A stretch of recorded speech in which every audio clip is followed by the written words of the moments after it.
ahead on 12 News, a push to give a strip mall on the east side of Plymouth a facelift. This parcel has just sat there, and it's just a huge parcel. What a developer is proposing to build, then an alert for water quality and recommendations on what to do about the pollution. But first, a Brooklyn Center Police Union official demands an apology from the governor. 12 News starts right now. Hello, everyone, and thanks for joining us. The president of a local police union is asking for a public apology from Governor Dayton for statements made last month about the death of Philando Castile. Last week, the governor said the police response was way over what was called for and questioned whether Castile would have been killed if he were white. Terry Olson, who is the president of the Brooklyn Center Police Officers Association, criticized Dayton for speaking with only limited information. We are frustrated and concerned about the irresponsibility that he's shown in arriving at conclusions about events that can't be based upon facts. The facts that are necessary to arrive at a fair conclusion about what did or didn't happen just aren't known to anybody yet, the governor included. The governor continues to stand by his statements, and in his letter to Dayton, Olson called the governor's remarks a rush to judgment and said they could have dangerous impacts. Certainly, the governor lends fuel to a fire that's already smoldering or maybe even burning in some cases, and I think that creates for a more dangerous scenario for police officers and the public alike. I also think that the governor, in his comments, has undermined established practices for investigation of matters of this nature. Olson also says he does not expect to hear a reply from the governor's office. Plymouth residents are reacting to plans to give the vacant Four Seasons Mall a big makeover. The mall has sat empty for several years. 12 News reporter Carissa Wyant has more on the plans and what neighborhood residents think about them. And then really as a site amenity. Monday night in Plymouth was an opportunity for residents to learn more about an ambitious redevelopment plan for the shuttered Four Seasons Mall. There were great questions from the audience. Developers with Rochon Management say the 17-acre site has its share of challenges. It's built on ground saturated with water. It's also a large site to redevelop. You need to have a lot of stuff to make the cost of 17 acres work whenever you're dealing with commercial real estate. Walmart initially tried to redevelop the site but ran up against neighborhood opposition due to parking and traffic concerns. Residents also have concerns about the new redevelopment proposal. The one thing we don't need anymore in the Four Seasons Mall area are vacated buildings.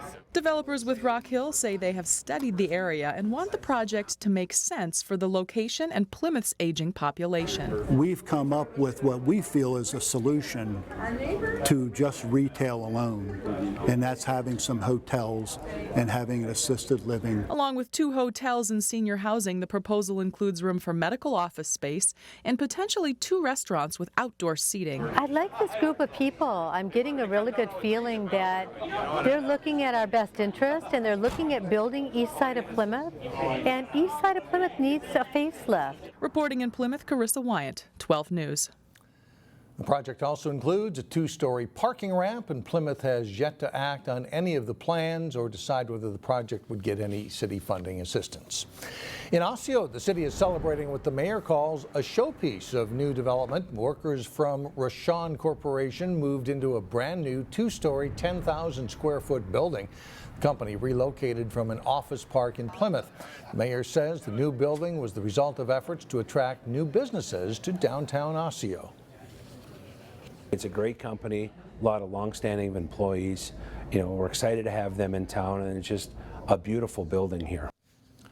Rochon is a general contractor for commercial construction. Its current projects include the Maple Grove H&M store, the Plymouth Public Works facility, and new Millennium Academy Charter School in Brooklyn Center. New Hope residents will have to wait a little longer for Dunkin' Donuts to come to town. The coffee and donut chain will go up along 42nd Avenue in place of a vacant gas station and car wash. Construction was supposed to begin in May, but that's now being pushed back to the fall. New Hope City officials say they expect the Dunkin' Donuts to open in early 2017. A reminder that Wednesday night is when Robbinsdale residents will learn what could replace the historic Terrace Theater and a section of the Terrace Mall where a shuttered Rainbow Foods sits. The developer is expected to reveal the name of the grocery store that would anchor the site. The announcement will come during an open house, which is scheduled from 4 to 7 p.m. at the Hubbard Marketplace Transit Building. A new report finds parts of the Elm Creek watershed so polluted that it could impact swimming and fishing in several lakes and streams. Fish Lake, Rush Creek, and Elm Creek are some of the water bodies that are considered impaired or polluted, according to a new report by the Minnesota Pollution Control Agency. Its recommendations include preventing storm runoff from flowing to lakes and rivers. Rapid population growth in the area is one reason the state is looking at this now. As development occurs, that the community ensures that that development occurs in a way that infiltrates and treats all of the runoff before it leaves the site so that we can help improve the water quality throughout the watershed. That means it would be up to local government to require developers to include holding ponds in their plans. The Minnesota Pollution Control Agency is taking public input on its website. Well, there's some good news for bikers. Brooklyn Park has approved a trail connection that will convert part of a street into a bike lane. 63rd Avenue between Hampshire and Zane Avenues will be restriped, changing the 4-lane street into 3 lanes for vehicle traffic, including a left turn only lane. The switch will allow room for a bike lane that will link up with the Crystal Lake Regional Trail. The city was awarded $243,000 in federal funds for the project. Coming up, people with challenging injuries get a splash of hope to help in their recovery. And then later in sports, we'll meet a local high school swim coach who can now add the title of Olympian to his resume. But first, an unsettled forecast, more thunderstorms possible on Wednesday.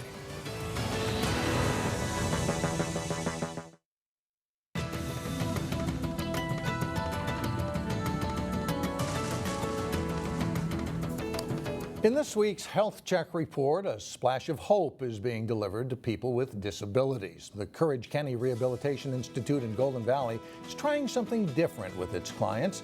Here's 12 News reporter Eric Nelson. Getting here is great. It's fantastic. Thanks to Courage Kenny, the wonders of water are now available to those with physical challenges. It brings a lot of freedom, but it's also very therapeutic. It's very calming, and if you enjoy swimming and enjoy the water, it can be just a great physical activity as well. These beginning scuba classes give people with spinal cord injuries a chance to float, swim, and experience the magic of water. Anybody with a disability, we're welcoming into the pool and giving them an opportunity to try scuba. I was thrilled to see her down there for a very long period of time, swimming around and coming up with a smile on her face. In this case, where students deal with challenging circumstances, water is the great equalizer. Mark Kodrowski is an amputee who was paralyzed in a 2010 plane crash. He is thrilled to get back in the water. The people around here, the helpers, these instructors are so great and so thoughtful as far as your needs go. It gives them an opportunity to try something that maybe they didn't think they could do, and people have told them no, they can't. But once again, there's no such thing as no. The chance to make a splash has made a lot of people happy and also left them full of gratitude. In my book, volunteers here are the rock stars. I mean, we bring the kids, but they are the rock stars. Meanwhile, the folks at Courage Kenny are glad they can give those with physical disabilities another option. It truly is a lifetime sport, which is what we're really all about, is trying to teach people just independence and recreation and getting outside or being with their family and learning a new sport. I'm Eric Nelson, Channel 12 News. The scuba classes started in February and are conducted once a month. Courage Kenny started with 2 students and now is up to 7. Coming up, the Park Center cheer team doesn't take the summer off delivering smiles. But first, one of this area's top prep basketball players is headed east to play college ball. John Jacobson has that story and more coming up next in sports. All right, well, this is a big decision for a young basketball player to decide what the next step is. Right, a lot of options for him, and he's honed in on one that he is verbally committed to. One of this area's best prep basketball players has made his college choice. Maple Grove guard Brad Davison says he'll play for the Wisconsin Badgers. Davison, who is heading into his senior year, averaged 21 points, 7 assists, and 6 rebounds per game, and helping the Crimson to the state Class 4A tournament last season.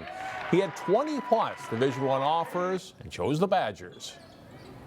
I think the biggest thing was just familiarity with Coach Gard and their assistant coach Krabenoff. I talked to both of them for a long time, and at the end of the day, I just went with my heart and my gut, and that's where I'm excited to be there. 2 local teams reached the Final 8 of the 96-team Gopher Classic American Legion Baseball Tournament, and one of them is now in the final. Wayzata Post 300 taking the field Tuesday morning to face powerhouse Creighton Prep from Nebraska. Top of the 3rd inning, Wayzata's Cam Keenan comes through with a big 2-out hit to center field. Jarrett Briol and Danny Dice score, and it's 2-0. In the 4th inning, Will Oberg at the plate. And he'll hit a grounder to the right side that handcuffs the Creighton second baseman. Chad Musser scores, and Wayzata leads 3-0. Same score in the 6th inning when Cody Getters cracks one deep to center field. This one gets all the way to the fence. Keenan and Musser score on Getters' double, and it's a 5-0 game. Tom Scoro goes the distance for Wayzata on the mound, getting a strikeout to end the game as Wayzata wins 7-1. They are playing in the championship game of the Gopher Classic at this taping of 12 News. We'll have highlights from that game Wednesday starting at 4 on our show. In the quarterfinals on Monday, Champlin Park met Fargo. Top of the 1st inning, Fargo's Carter Sandin singles to center field. Mike Boutain scores, and it's 2-0 after half an inning. Bottom of the 1st, and Champlin Post 600 gets one back. Jeff Wayloggy at the plate, and he'll hit a drive that finds the gap in left center field. Riley Johnson scores for Champlin, and it's a 2-1 game after 1. Jump ahead to the 6th inning. Fargo's Carter Thompson at the plate. He singles to center field. Boutain scores, and it's a 6-2 Fargo lead. 7th inning, and they will add one more. Chandler Eibach with a single, plating Luke Sandy to make it 7-2 Fargo. Champlin Park, though, makes it interesting in the bottom half of the 7th. Wayloggy at the plate, and he'll come through again with another big hit. This one a blast over the fence in left center. It's a 3-run homer to get Champlin within 7-6, but that's the way the game ends. Fargo wins to advance. They lost to Omaha Skutt in Tuesday morning's semifinals. Most high school athletes have a vague idea if their coach was a good athlete back in the day. The guys on the Wayzata boys swimming team know all about their coach's prowess in the pool. He's now an Olympian. Jay Wilcox has more. There is Plummer, father of 2. For Wayzata coach and former Gopher standout David Plummer, qualifying for the U.S. Olympic team in the 100 backstroke is a huge thrill. You know, initially it was just shock. I just couldn't quite believe it. You know, I knew I was ready to do that, and but for it to actually happen and then to be surrounded by my family was just absolutely amazing. For Plummer, it was his 4th try to make the U.S. squad. You know, going into my first one, it was just more of excited to take part, and probably the last 2. You know, I was so nervous for 2012, and I was rolling a lot more confidence into this year, and I was really, you know, felt pretty good about it going in. Plummer's been the Trojans' coach for the past few seasons, leading them to the state title in 2014. He's gotten lots of support from the guys and says coaching does help him as a swimmer. Oh yeah, absolutely. I think it's one of those things where you start to recognize the things that you are maybe missing as you try to get other athletes to recognize those same similar things. They've been great. It's been a lot of fun to work with them over the past few years, and it's been awesome to just kind of see and hear all the support I've gotten from them. There's been a lot of concern about the readiness of Rio de Janeiro to host the Olympic Games. Plummer's not overly concerned. Not really. I know that USA Swimming is really going to do their best to take care of us while we're there. we're definitely going to take the right precautions and make sure we're ready to go. But you know, for us, it's all about doing what we can in the water to be the best country in the world. David Plummer will have the support of everyone involved in Minnesota swimming with a little extra push from Wayzata High School. Jay Wilcox, 12 Sports. The U.S. team has a history of going 1-2 in Plummer's event, the 100 backstroke, and he and Ryan Murphy are aiming for that. He just left for Texas to train with the U.S. team. And David says he's not sure if he'll coach at Wayzata this coming season. Maybe he'll get a gold medal and be in a Wheaties box, and the rest is history or something like that, right? But good luck to him. Yeah, good luck, David. Bring back some gold. Right. Still ahead, a story with a little extra pep. D-U-D-E-Do. The Park Center cheer team delivers smiles when we come back.